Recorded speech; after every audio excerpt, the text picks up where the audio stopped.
Welcome to Dodgers Daily. I'm Casey Porter. I'm so glad that you decided to tune in. We have a very, very, very special guest today from West Virginia. As you see on your screen, Madison Jeffrey, a pitcher in the Dodgers organization, joins Dodgers Daily. So, Madison, I'm so excited about this. Welcome in.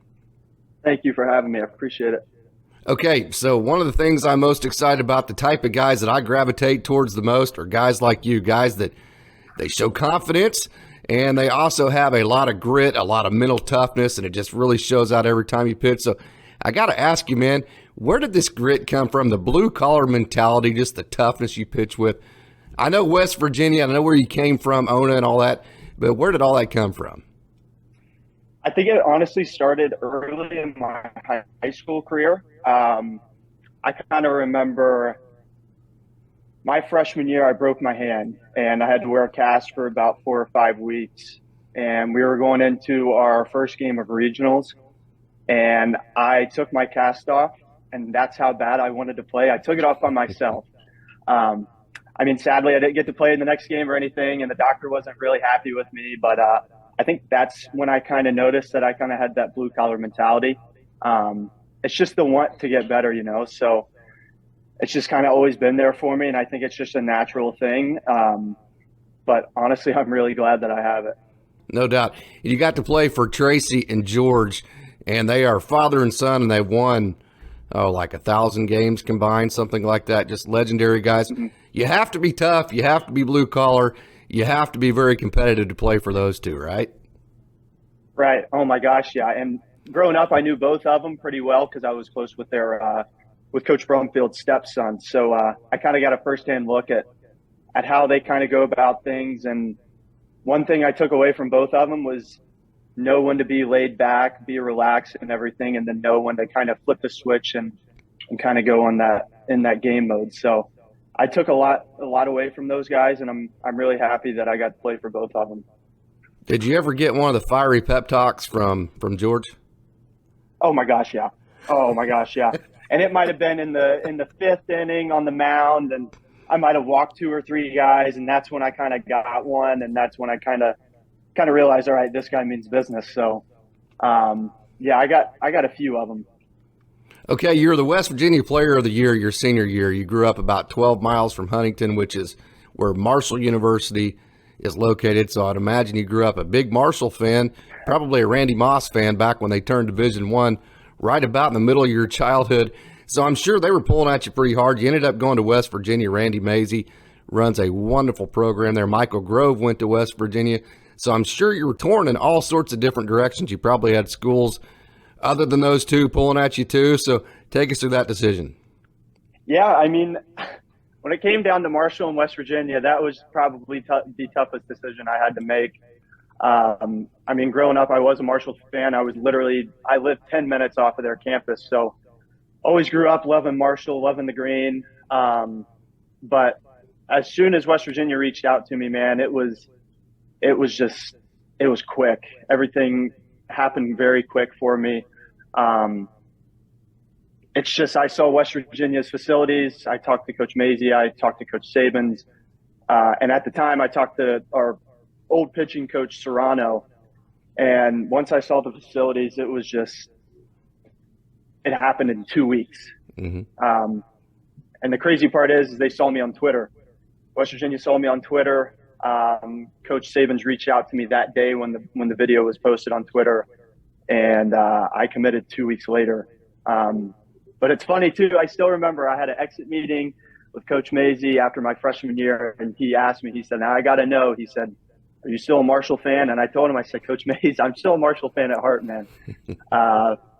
But I'm just blessed that I had the opportunity to even have all these schools looking at me. So it was. I think it was the right choice of going to West Virginia and going through that program. Yeah, and they just just built a new facility about 5 or 6 years ago, and it is absolutely gorgeous. And can you take us through that? Yeah.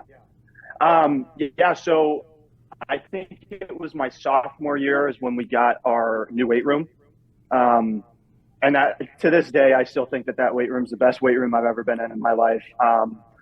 We had before the weight room, we had an indoor batting cage in there, and then they took everything out, put the put the weight room in there. They put a nutrition station in there. And then what was really cool about the locker room is they made it a circle shape so everybody could see everybody and nobody felt left out, like behind a different locker or something. So the culture there is just, it's family oriented. Everybody feels like a brother. And I loved it. I loved every single second of it. Boy, and I'll tell you what, getting to watch the West Virginia teams, I got to see quite a bit. You guys came to Stillwater. Then I also got to see you a lot in the Big 12 tournament when I was there at the Bricktown Ballpark in Oklahoma City. Darius Hill and all those guys, man, I'll tell you what, just when I think of West Virginia baseball, I think of exactly the way that I watch you pitch, just relentless. I mean, just never give up, and it just was always just coming right at you, wasn't it?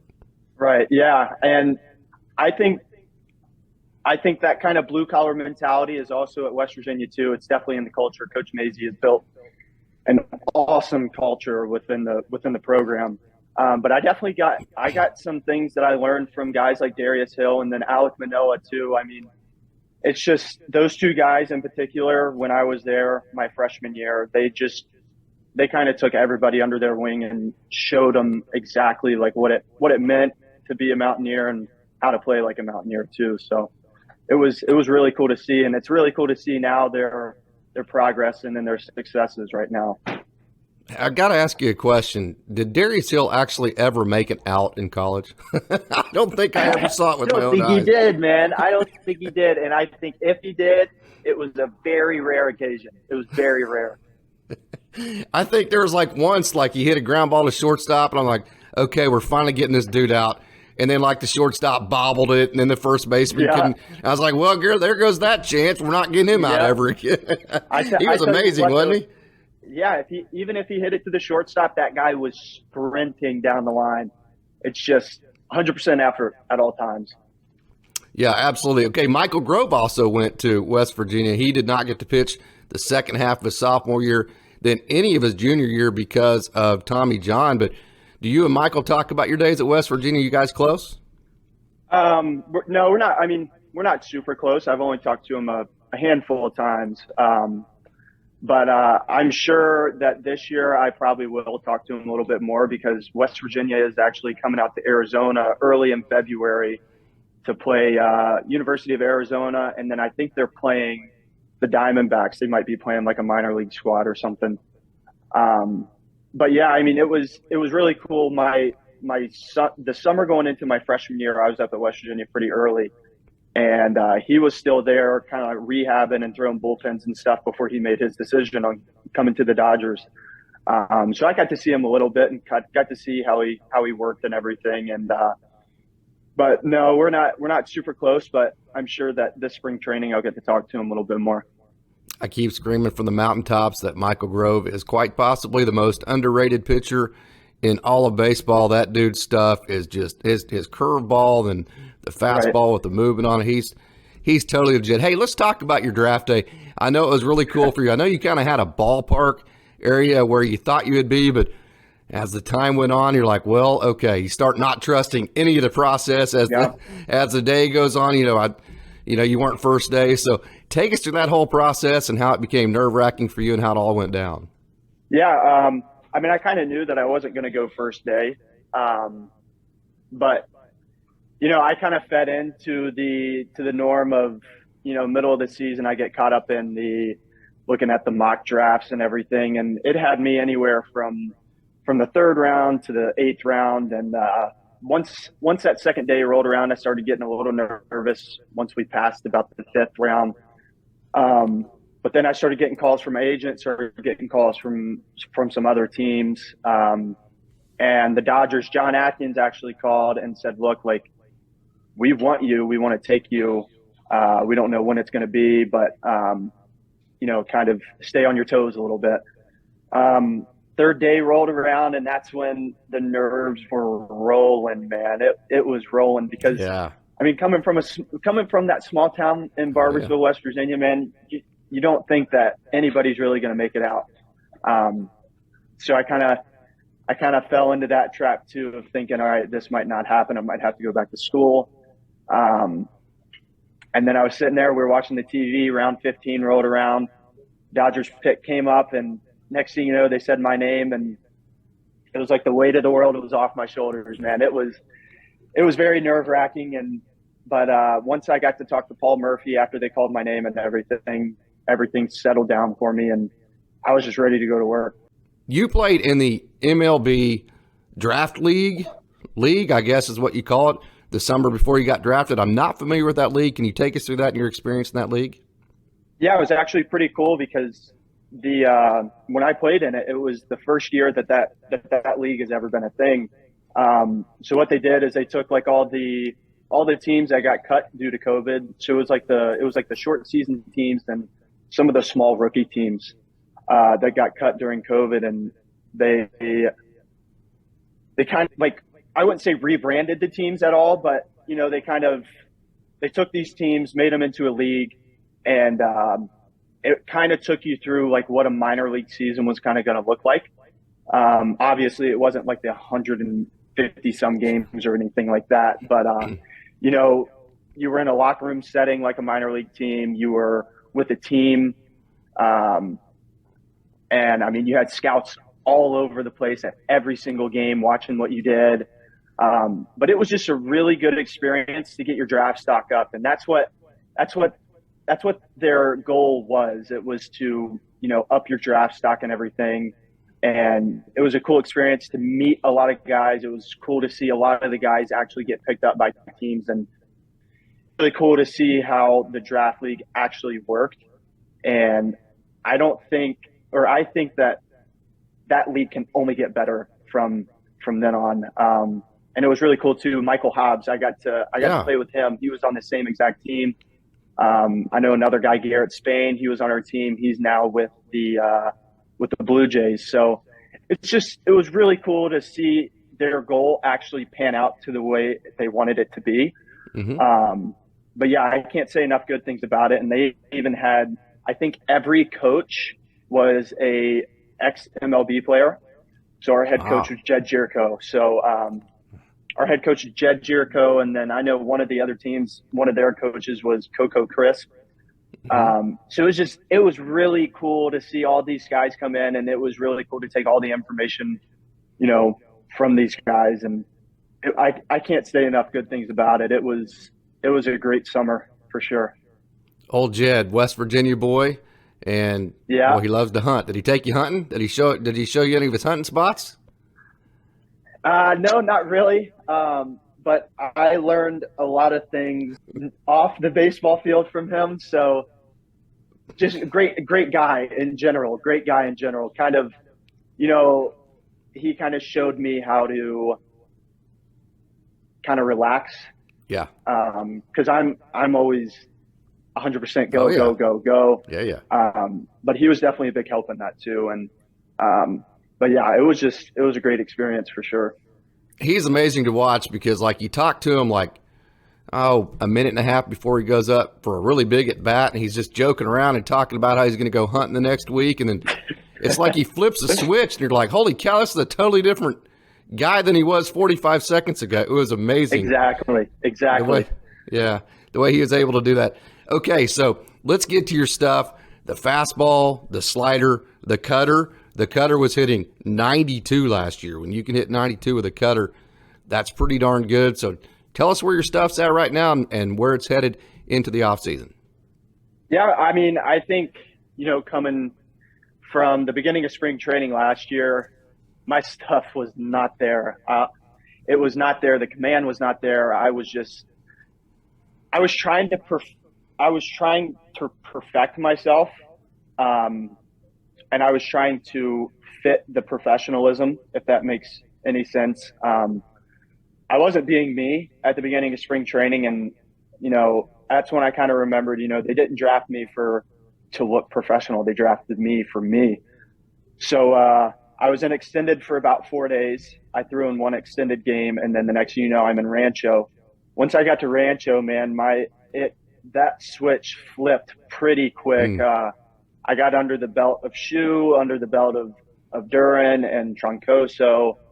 And my stuff went from here to here, man. Like, I was super confident in everything. but this year, yeah, I ran my fastball up to 100. Oh, the really? cutter up to 92. Yeah, I was up to 100 in my fourth or my fifth game, I believe, that I threw in. I did So that not know happened pretty that. quick. Wow. Yeah, during spring training, I was around 95, 97. And then in a couple college summer leagues, I was up to 99, but I could never hit that 1 mile per hour more. Could never see the zero, But huh? yeah, I could never see the zero. And, I've been going after it for 3 years. Oh, yeah. And if that's not a testament to the Dodgers development system, I don't know what is, man. They do some crazy things for you. But yeah, the stuff this year, my slider was a big end zone pitch for me. I was never afraid to throw it in an 0-0 count, 0-1 count. And there was a couple at bats I threw it in a 3-2 count just because I was super comfortable with it. And then the cutter, that's a big pitch that I throw to the lefties, kind of get them off the plate a little bit. Mm-hmm. And then the fastball obviously can be a little wild at times. But that's one thing this offseason that I have been just grinding away at, man. Been throwing the command balls, been trying some different things, some different variabilities in throwing. And the one thing that I'm taking away from this offseason is how to be athletic when I'm throwing. Mm-hmm. So putting myself in different movements, throwing really open, throwing really closed, throwing like I'm Derek Jeter. So I'm really thinking that being able to throw in uncomfortable situations is eventually going to make me pretty comfortable and get me some feel on the mound for my fastball and everything. So I'm very confident in my stuff right now, man. I'm just super excited for season and kind of see how, me grinding away at this command stuff this off season. I'm just really excited to see how it pans out for this year. Yeah, you mentioned the stuff, and have you ever had that moment? You kind of mentioned how sometimes when you get into professional ball, maybe you try to do a little bit too much, and you just come to the realization that, hey, I'm good enough to be here. They drafted me for a reason. Did you have that one particular eureka moment, is what I call it, where you go, you know what, you're standing there and you go, what, I'm good enough to be here, so I'm just going to do what I do. Have you had that moment? Oh my gosh, yeah. I've had that moment probably 2 or 3 times. I mean, it's super hard not to look at somebody else when they're on the mound and be like, all right, like, I don't know if I can do what they can do. But everybody's different. Everybody has their different roles and everything. And I had that moment during spring training. I was talking to one of our pitching guys, Sean Coyne.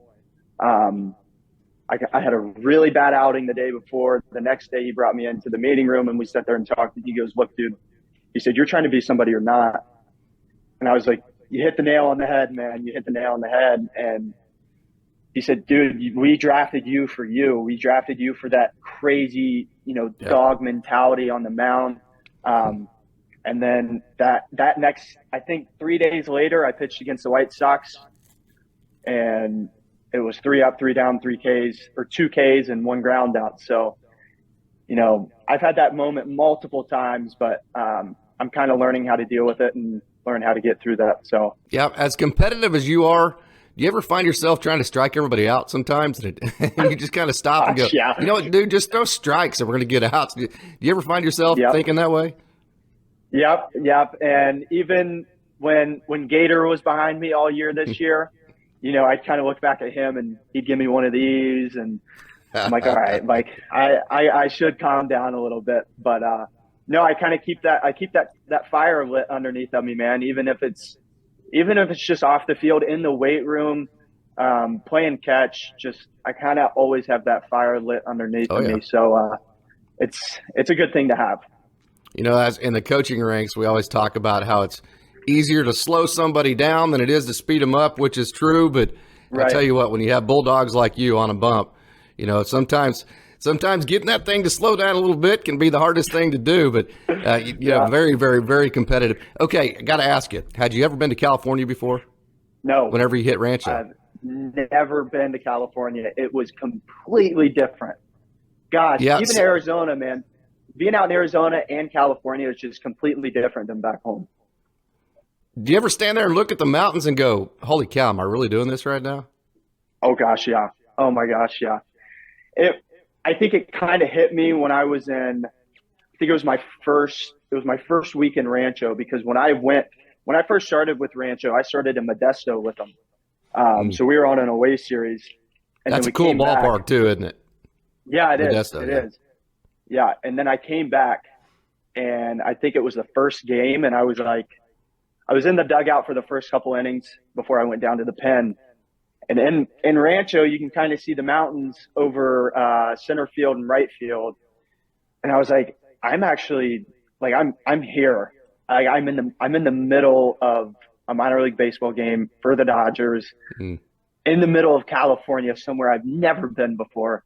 Um, but yeah, I catch those moments all the time, especially when I'm out here in Arizona. Um, but it's definitely a good feeling. It's definitely a really good feeling to have. Okay, next question, and I asked this of any player or coach who's ever coached underneath Shoe or played for Shoe. Have you ever seen him out of uniform? No, never seen that guy out of uniform. I've tried to beat that guy to the field so many times, and it's just I never win. I never win. It's amazing. I mean, 6 o'clock in the morning, he's in uniform. 11 o'clock at night. I've talked to guys, and it's like just uniform all the way through. It doesn't matter what time of the day, what the situation is. He's in uniform. Most professional person you'll ever meet, isn't he? Yeah, I can't say enough good things about that guy. He shows the true Dodger culture, and like you said, he shows what it means to be a professional. His preparedness and everything that he does is insane to me. But that's one thing I kind of take away from him. And it's not only how to be, how to show Dodger culture. He really puts an emphasis on how to be a good man on and off the field. And that's just one thing, that really touches me from him. So can't say enough good things about that guy. You mentioned some of the goals you had going into your off season. Can you kind of talk a little bit about what your specific routine has been to this point, what it's going to be going into spring training? Kind of, the same thing that I've had, over the past couple of years. I love sticking to my own routine. And, sometimes you have to adapt to some changes, and I'm totally okay with that. But yeah, the goal going into this off season was to find command on my fastball. I know my stuff's there for sure. My stuff can play. But finding that command and, taking that walk rate down a good bit is going to be huge for me. So going into this spring training, kind of just trust myself, man. Trust that I've worked my tail off this off season with the command and in the weight room and everything. And just kind of, see how it plays out and just keep grinding away, man. That's all there is to it. You just got to keep going. No doubt about it. Okay, so you spent all last year with Rancho. More than likely, you'll start this year with Great Lakes. Hopefully, sometime in August, around that part of the year, they'll move you up to Tulsa, and I'll get a chance to look at you there at One Oak Field in beautiful downtown Tulsa. So, do you have any specific goals as far as maybe a statistical measure for this next year in terms of the type of numbers you want or mentality? Do you have any goals going into next year? Definitely the walks. Keep the walks down, and I think that's going to be, a testament to the work that I've put in over the off season with command and all that stuff. But kind of just keep that same mentality. I don't think it's ever going to go away for me because I'm a very competitive person. But honestly, find the zone and just compete. Get outs, get that guy at the plate out. And that's about it, man. I don't like worrying about numbers or anything like that. I'm not that type of guy. Just really worried about getting that guy at the plate out. Yeah, my neck of the woods, they call that, the saying for that is you can take the dog out of the country, but you can't take the country out of the dog, So Exactly. There's just no way to do that. Okay, your blue collar mentality, your toughness, the bulldog mentality that you pitch with, the just supreme competitiveness and confidence that you pitch with. What is your message for kids? Obviously being baseball, as a game of failure, you have to have that type of mentality and that type of confidence. So for all the kids that are trying to develop that same type of mentality, how do you get there? You know, I love this saying, be comfortable being uncomfortable. I think I kind of got that from my old pitching coach back home.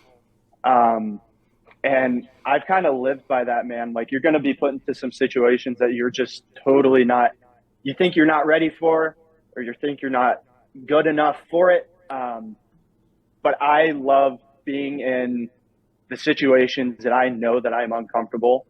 That kind of makes you fight through the mental block and some bad mental things. And then, you know, just be coachable. I think that's a huge one.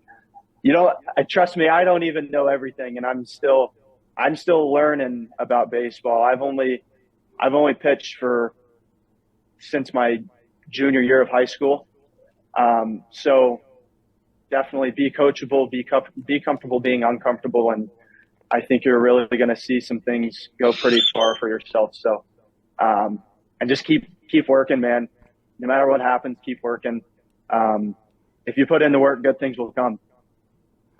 You play for George, Tracy, Randy, and now Shu. You got to be tough. You got to be competitive. Yeah. And you have to be coachable. So yeah, I think you're a product of all of that, aren't you? Right. Yeah, I agree. Yeah. Hey, Madison, this was just such a joy for me. I'm so glad when I reached out that you responded back and you came on to Dodgers Daily. I've been wanting to talk to you all year. You know, the huge stuff. If you go to Dodgers Daily, Twitter, Instagram, or any of the social medias, I think you'll see how high I am on the stuff of Madison Jeffrey. It is there, and it is absolutely explosive. The mentality is there. Everything is there, and Madison Jeffrey, I assure you, here in the next year or two is going to really, really, really start turning heads in the game of baseball, especially with Dodgers fans. So, Madison, thank you so much for joining Dodgers Daily. Thank you for having me, man. I appreciate it.